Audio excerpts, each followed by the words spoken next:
యోబు తనకు కలిగి ఉన్న సంపదను, బిడ్డలను, పశువులను, అతడి సేవకులను కోల్పోతాడు. శారీరక వేదనతో బాధపడతాడు.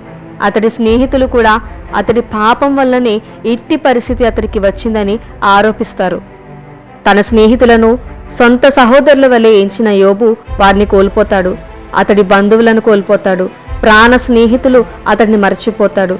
అతడి ఇంటి దాసదాసీలు కూడా అతడిని అన్యునిగా ఎంచుతారు. అతడి ఊపిరి తన భార్యకు అసహ్యము కలుగజేస్తుంది.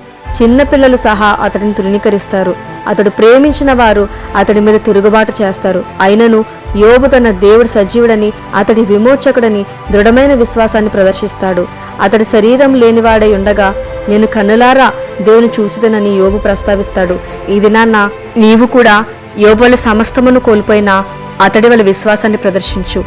నీ ఫలము కూడా అధికమగునుగాక. ఆమేన్.